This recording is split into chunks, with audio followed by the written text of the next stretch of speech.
Well, that's a lesson in perseverance.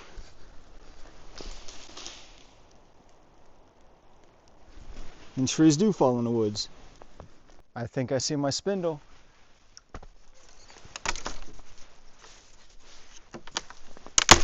Kind of work this bowstring in. This looks like my fireboard.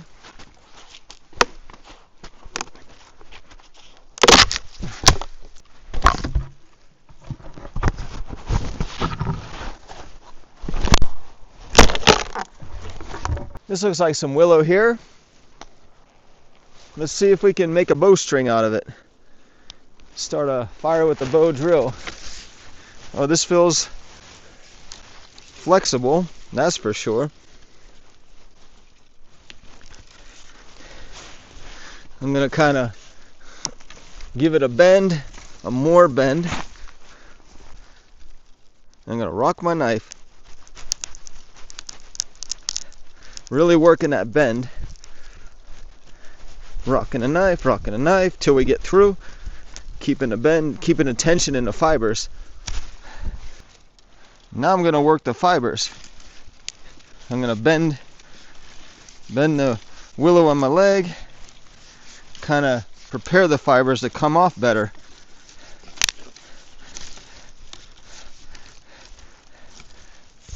Sometimes if you don't have a knife, you can break it at a branch and get fibers that way. I want to make sure I only have bark, so I'm going to take the wood part off. So I'll show you what that looks like.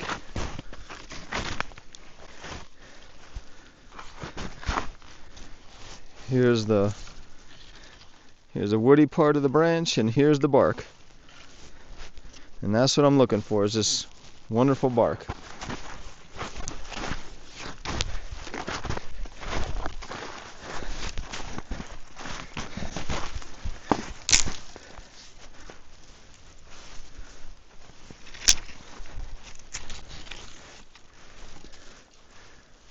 Okay, well that might have broke, but I'm still going to take off bark.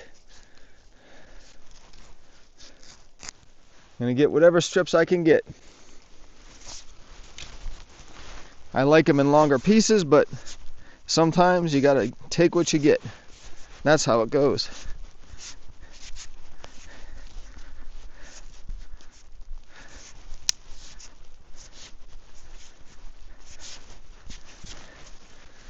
See how things will go here. Again, removing the bark from the wood. There we go. That's doing better. Now I want to try to break the woody part off, so I can only have the bark. That's doable. And sometimes the biggest thing is just getting it started. Let's take some time, separate the bark like I showed you earlier. And I like to do almost like a rolling with my hand. Now there's some extra fibers that didn't come off, so I'm going to take them. It's almost like I want to split the bark off.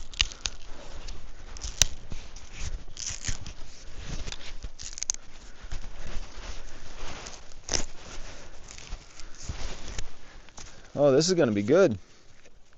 I like it. This is encouraging.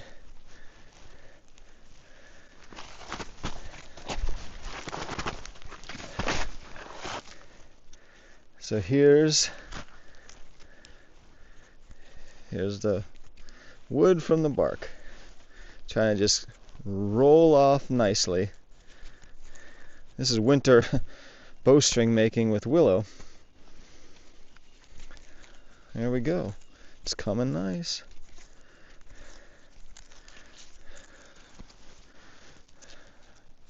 Well, this just offers some serious potential. I'm going to collect some more of this and twist it into a bowstring.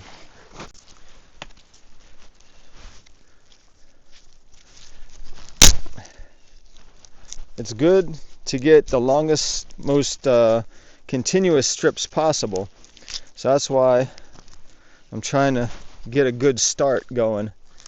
There's a little bit off to the side here, so I'm going to add that to the mix. And that way I can have the longest, most continuous bark possible.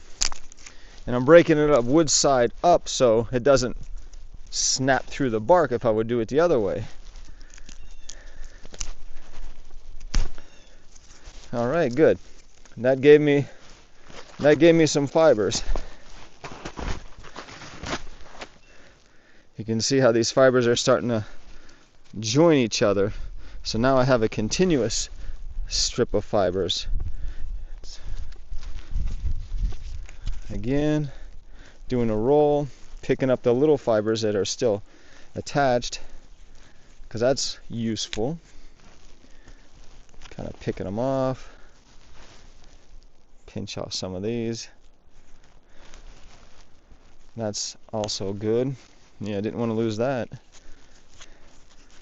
Just kind of roll it. And it is what it is. And that's a good piece of bark. Here's the bark strips. I want to try to make them even in their thickness. So somewhere about a thumb thick is nice to have.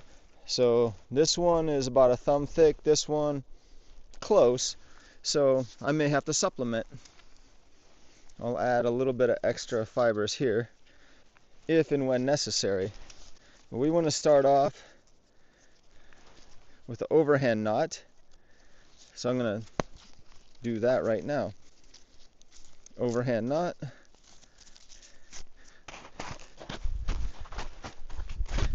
And then now, I like to keep the bark on the outside. So we do our classic reverse wrap. We twist away,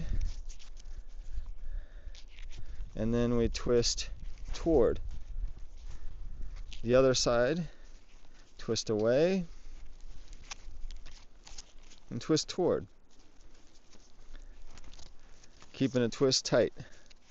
Away and toward. Away and toward. I think I'm going to have to give a little bit more thickness. Well, that's pretty close. It's not the same, but I want it to be closer in diameter, so I'm going to add some more thickness right away. And this is not a detriment, actually. Best to do it right from the beginning. So I'll put that on the inside of the bark, and then I'll twist away again, kind of prep the fibers to be twisted. I think with the extra leftovers, I'm going to put them inside the other cord section of fibers just so it's tighter. So classic. Twist away and twist toward. Pinch the new section. Twist away, keeping the bark on the outside as best you can, and then toward. And that's what I'm doing.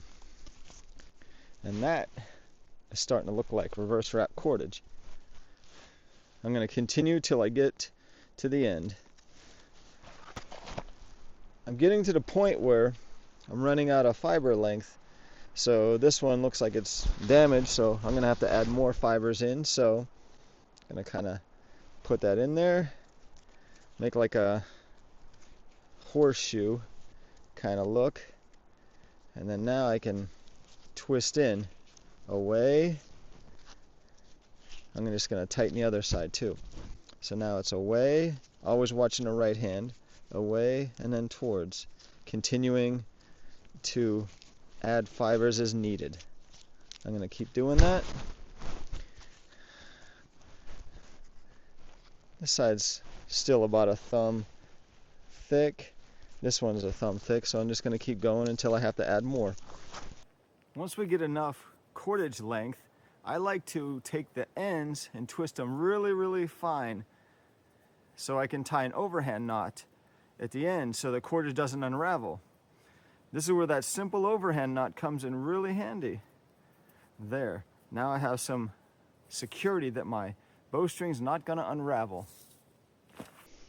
At this point, you can dress it up a little bit by cutting off some of the little fragments that stay on there. That way it doesn't bind up on the spindle when you drill.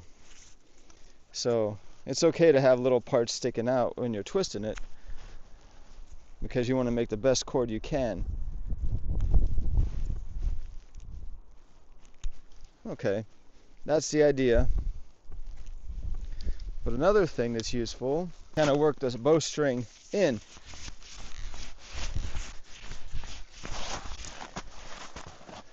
There we go. That's kind of breaking it in, getting it ready to drill. All right, that's a good length. Beech tree branch for a bow. It's good to work the bow in. The bow will have a natural curve, so I like to push on it, kind of work it in there. Sometimes if that's tough at the end, I could put it in a crotch of a tree there and kind of work it that way, give myself a little more leverage. So that's a way to get the bow set. It's called putting a set in a bow, so that way its natural bend is there. I think I see my spindle.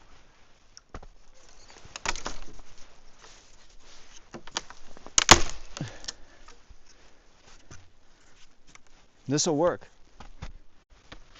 This looks like my fireboard.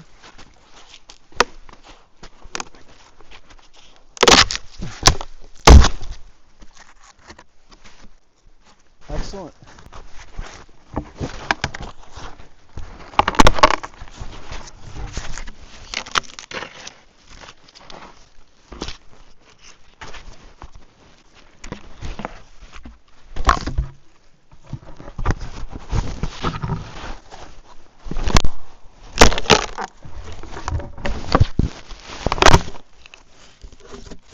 Well, I just worked to process this wood, so why pass up an easy chance for some fine kindling here? This is white cedar bark, so I'm taking it. I'm using it. It's going to perform beautifully. Yellow birch bark. Here's some nodules I can use. This is hardened resin. Just kind of break a couple or some off with my fingers. So there they are. Little bits of hard resin. That's going to help me with my socket. Resin. This stuff right here is more liquidy, but I think it's more choice. Here's a fallen tree. Looks like could be a socket. I'm going to saw this. It's going to be just big enough to fit in my hand comfortably. Actually, you can see the choice stuff that I got, that little yellowish clear stuff.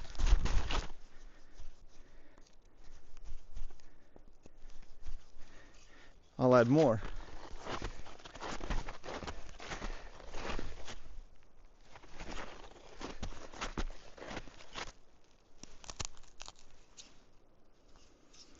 This way the tip of the spindle gets coated and the socket divot gets coated with this resin.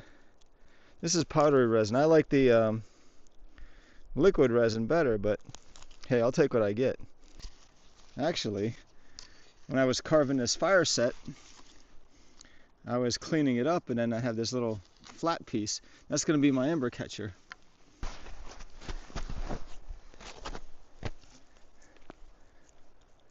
The willow bowstring has this overhand knot. I'm just going to kind of open up one of the wraps in here, and that's what's going to go on the bow, in the fork of the bow. There it is. That's my connection, and I will twist it. Keep everything tight.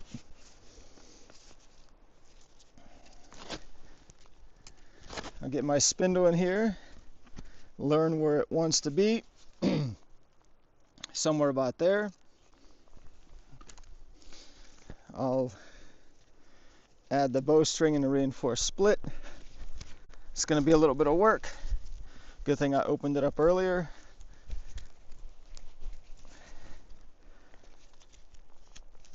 I could use hand tension if I wanted, but I'm going to tie it off.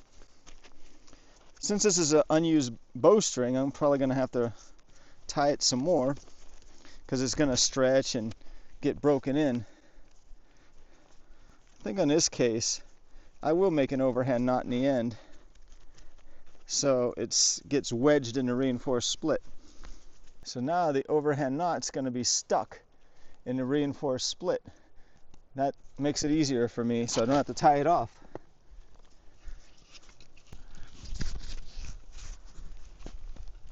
All right, time to go for it.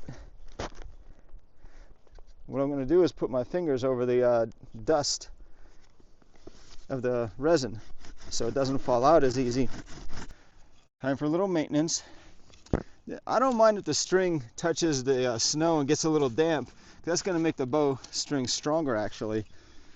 I don't want the fire parts getting wet, like the fireboard and the spindle. Time to dress it up a little bit. I'm not cutting the char off. I'm making the ends smooth. Once the spindle's burned in, I can better know where to carve.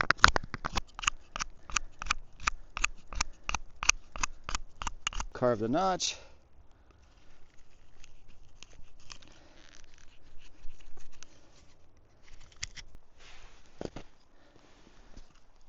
I'm going to recharge the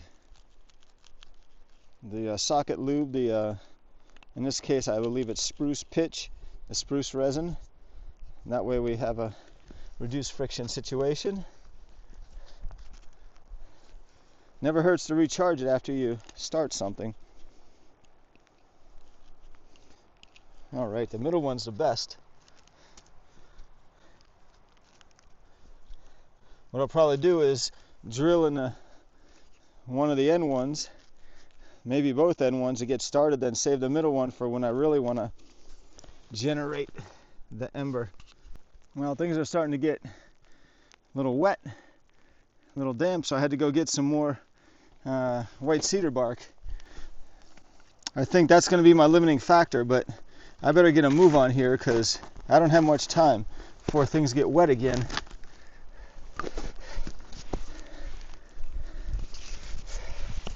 My notch is already wet.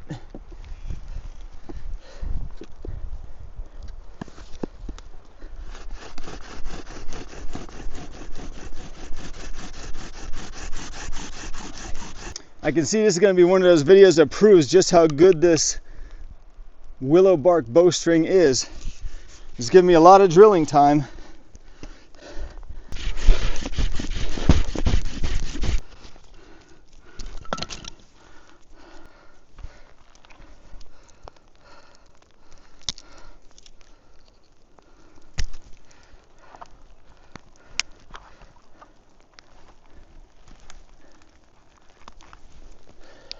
My string broke, it's raining. I've tried a lot of times. I don't know if I can pull a video out of this one. I'm gonna keep on drilling, redo this bowstring. That's what I gotta do if I want to win. Can't quit.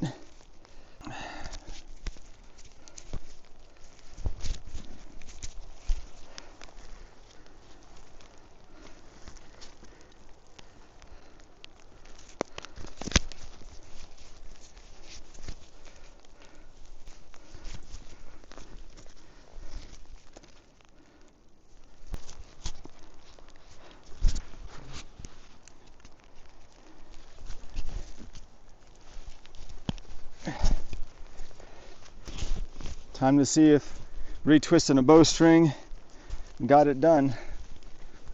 Good thing the bow's flexible. Work it in slowly.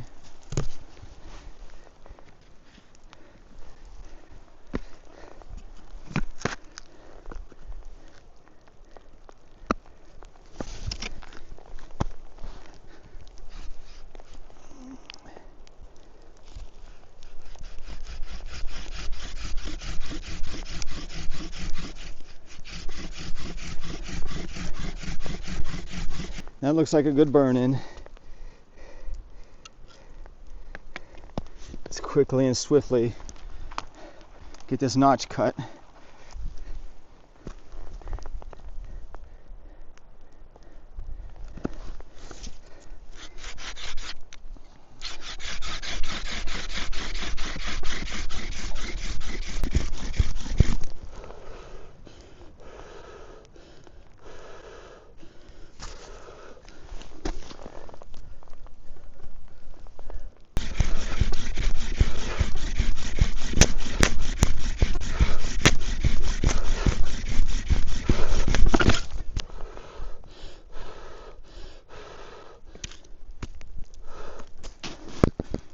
Time for some protection, time to put some more powder on it.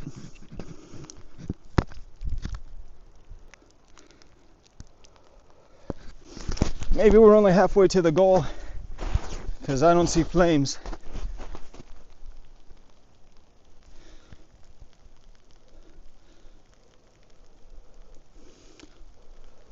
But this is good.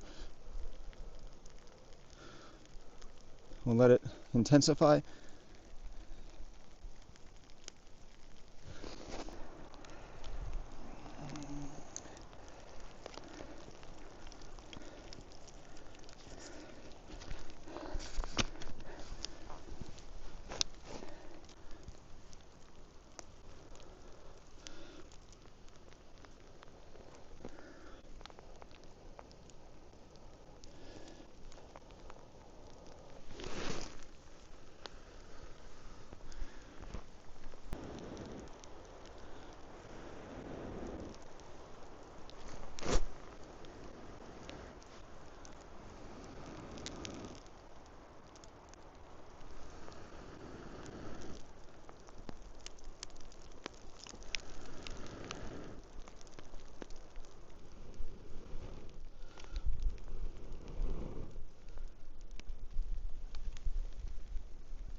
Well, that's a lesson in perseverance.